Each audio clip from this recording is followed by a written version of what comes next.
Welcome to the film analysis. Today with the Shawshank Redemption by Frank Darabont, supposedly best film of all time. At least that's what you can read on the film database IMDB since 2008. This film has been ranked #1 without interruption. One asks oneself, why? After all others deserving the spot come to mind, Frank Darabont is not a director you know. Another unusual thing about this ranking. He can't hold up with directors like Francis Ford Coppola or Orson Welles. Those who study film history will perhaps find Darabont's name somewhere in the footnotes, but otherwise not. The Shawshank Redemption was nominated for 7 Oscars in 1995, but the awards went to 2 other films, Forrest Gump and The Lion King. Shawshank Redemption would have deserved these awards. But still, this is now the best film on IMDb. Is it an outstanding film? An outstanding film must also be cinematically outstanding. That's what distinguishes great directors like Orson Welles with Citizen Kane or Coppola with Apocalypse Now, offering something new cinematically as well. Reflect on film, taking it to a new level, creating something stylistically unprecedented. But there is no originality in this respect anywhere in Shawshank Redemption. This is not to say that the film is bad, but it is passable. It is well made, and above all it confirms our viewing habits of a Hollywood drama. We see that again here in variation, but we don't have to readjust to it. We are not confronted with a different aesthetic. There is no real experience of foreignness when we approach this work. The camera work is solid. The actors, especially Tim Robbins and Morgan Freeman, play excellently with great understatement. But again, not unusual in big Hollywood dramas. It happens, and we've seen it many times before. That can't be what makes this film so special either, that nothing is ventured formally and that aesthetic conventions are served above all, but also narrative conventions. Therefore, the film is easy to consume. It presents us with heavy themes, but it is easily digestible because we don't have to adjust to it in any other way. We see the hard to digest in the usual positioning. You could also say it's delivered on fast food level. Shawshank Redemption tells of an innocent man being sentenced to life in prison. His name is Andy Dufresne. He works as a bank manager. He is alleged to have murdered his wife and her lover. It's not the case, but he cannot prove it. He is sent to Shawshank Prison in Maine, where he is subjected to a brutal prison guard and a despotic warden. Dufresne is raped several times by fellow inmates. Dufresne befriends Red after a few months, the most likable character in the entire film. He can get anything in prison for a small extra charge. Cigarettes, a small rock, a hammer, but also a big poster of Rita Hayworth. Red tells us this story. He starts when Dufresne goes to prison and tells us how the years pass by. That's how it is in the literary version, in the origin of it all, in fact. The film is based on a short novel called Rita Hayworth and Shawshank Redemption by Stephen King. This short novel is contained in the volume Different Seasons. You could say it is roughly the story we are also told in the film. There are a few details that are different, but it is the story that Stephen King has told us in 140 pages. And yet something is fundamentally different, namely this film. It is enormously loaded with turgid images and music. King's novel is like a sketch. The movie wants to be an oil painting. But here in this short novel we are dealing with Red's report. It is just told. That's how it was back then. He got there, this happened, individual episodes are strung together, you also jump back and forth in time a bit. There was something wonderfully casual about that, which the film lacks, and the novel is also not out to make this great arc of suspense as the film would like, but already anticipates a great deal of the end and continues once more. Stephen King is concerned with something else here. It is about reflecting on what it means to live in captivity. What are the different types of people in captivity? The film is much more straightforward about this. You could also say the whole thing is smoothed out.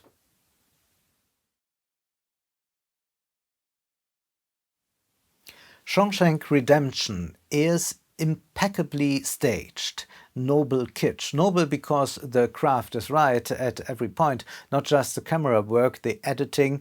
That's the way it's done. And the actors, as I mentioned before, present very good kitsch. But because this film lays it on so thick, because the narrator's voice reinforces what we've seen and tells us what we should feel, that's just how Hollywood works. You say it twice, 3 times, show it, make it audible. Although the film also shows depictions of violence, it conveys a feeling of confinement, like it already is when you must sit in a cramped cell year after year, when you can't go outside, are only allowed to do a few rounds in the yard once or have to work in the workshop. A feeling of confinement is not conveyed by this very conventional conservative visual language, and the film also lacks patience for that. The time of waiting, these endless days, they are always presented in fast motion. The film lasts 240 minutes, but it doesn't take its time. The question in all this is the exceptional talent. Hollywood cinema loves that very much. The fact that such an exposed figure is shown to us, that is the colorful bird, as it is once called in the film, that fills the lives of the ordinary with splendor. Some sensational episodes are strung together. The most poignant is certainly the one when Dufresne, who thanks to his perseverance has already been able to expand the prison library considerably, manages to lock himself in and take a record player and play Mozart, a Mozart aria on it, and connect it to the prison loudspeaker so that everyone can listen to Mozart for a few minutes. But here too, the film cannot simply let the images and music speak for themselves. With this music, a counterworld unfolds. Yes, we would have noticed that ourselves. But what is it about this film that is so exciting when it is so conventional? Well, it's certainly the unexpected story. There are some things that make you think, oh, unbelievable, now it's going in this direction. It's an incredible story. So much so, in fact, that the narrator in Stephen King's novel reflects that as well. At this point, we can't avoid spoilers. Dufresne doesn't just have managerial qualities, as evidenced by the fact that he continually launders money for the warden, which also gives him a privileged position in the prison. He eventually also manages to escape, namely behind this poster of Rita Hayworth. Later, it's Marilyn Monroe. He hammers himself a hole within this little hammer he ordered from Red. He holds on to it for 19 years, and when he is done, finally escapes. He tells no one about it, no one expected it, but it succeeds through a drain pipe, and it leads to freedom. Well, that's an incredible story, but it's also a bit of a sleight of hand that we are served something like that. And there's some sleight of hand in the film that says, wow, unbelievable. But here again it shows, Once you've seen the film, you already know these tricks and the quality drops a little. Once the story has been told in a good film, you can very quickly concentrate on other aesthetic aspects. Often the second or third viewing is much more rewarding. Not the case with Shawshank Redemption.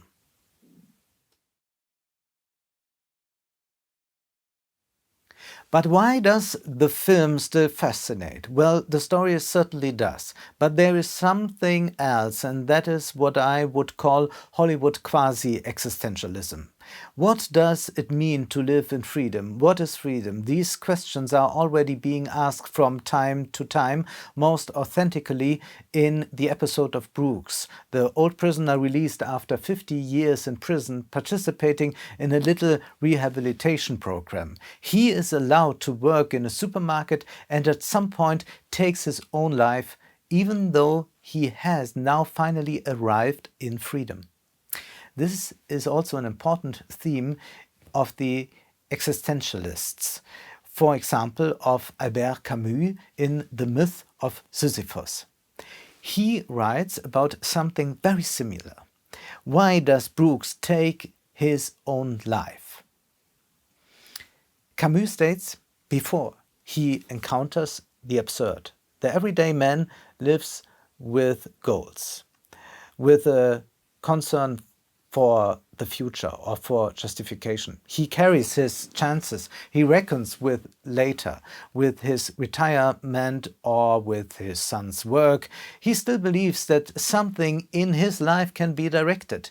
In fact, he acts as if he were free, even though all the facts speak against this freedom.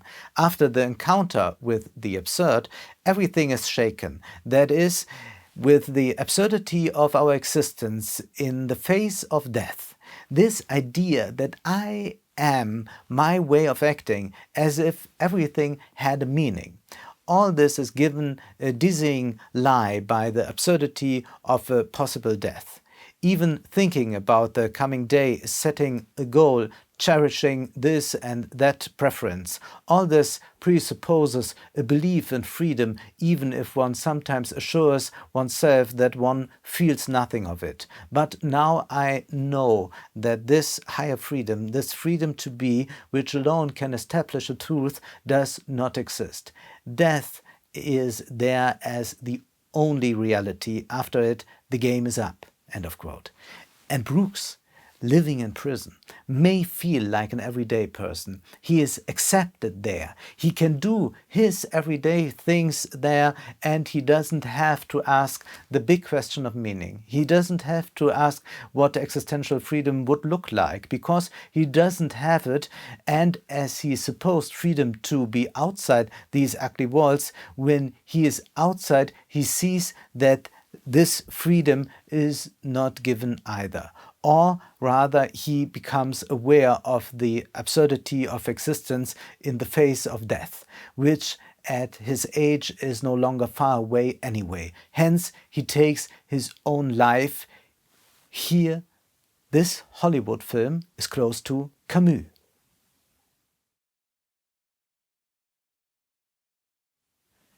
The film touches on such radical reflections, but quickly shies away from them. You can recognize kitsch above all by what is missing. Negation is lacking as well. There is also an incidence on a great absurdity in our lives. If you even call it up with such a negotiation of existential freedom. You can't open the subject on the one hand and then very quickly iron it out again on the other. And in the end, the film with the couple as protagonists works like a classic feel-good movie. There is, however, a real masterpiece, but it's not somewhere up there on this IMDB list. A Man Escaped by Robert-Bresson from 1956. The title A Man Escaped already spoils it. We know what happens. and we watch it, and yet this film is exciting every second. Great art. It doesn't show what happens. It's not about the story in that sense, but how it happens and how you portray it. Most novels in world literature don't have any surprising twists. You find that more in light fiction, but the style, the aesthetics, the means that are chosen, that is what is interesting. The film takes place in 1944, when a French resistance officer is imprisoned by the SS. The whole thing is based on a true incident, and the person who experienced it advised Bresson on the shoot. He was there the whole time to really capture that prison atmosphere in the film. It's a film that really gives us a sense of confinement, even though it only stretches over 98 minutes. This man, we know from the first second, wants to be free. On the way to the prison, he makes another escape attempt. Equipped with a stolen spoon, he sets to work. In his case, it is not a big hole in the wall, but a wooden door.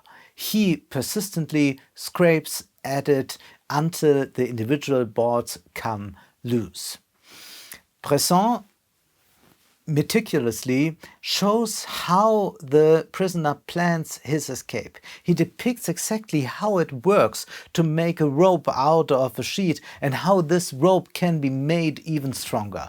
How shirts are slit open so that they too can be lengthened. We witness the craft of escape. Bresson's film is also an existential drama, but a much better one. Using reason, the escape succeeds. And there's also this component of faith, but it remains unspoken. The transcendence is also interestingly established here through Mozart's music, as in Shawshank Redemption, but extra dialectical. That is, we viewers hear Mozart's music normally at certain points, but the protagonist of the film does not. The protagonist is also the first-person narrator. He does not, however, take off to metaphysical reflections on freedom, but describes exactly what he does, how he strengthens a rope with a wire from his bed, and so on and so on. Bresson illustrates the work towards freedom. It is no coincidence that Shawshank Redemption serves this up to us only as a punchline, namely the continuous physical work that Dufresne must do for almost 2 decades. At some point, the whole was finished and Dufresne was able to escape.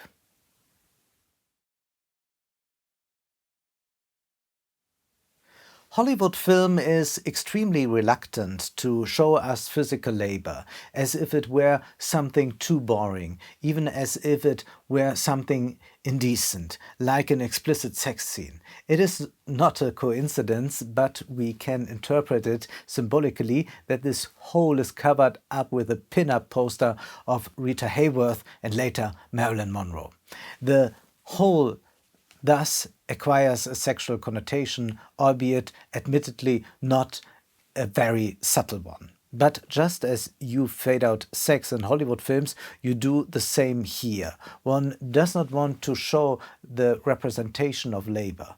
It is not proper, just as one does not show what the prisoners do with such a poster. The film goes to great lengths to show Dufresne's banker activities in prison. It is a praise of the American entrepreneurial spirit, which is tricky and resourceful. But the physical labor remains invisible. Bresson shows us exactly the opposite. Also from the fact that we don't see great acting here in the form of showing great expression, but instead an amateur actor with amateurs. They have very great credibility in these little everyday stories. In the prison in Shawshank Redemption, the brush is instead used to paint very strikingly. Pictures of the sea as if from a catalogue are the crowning glory.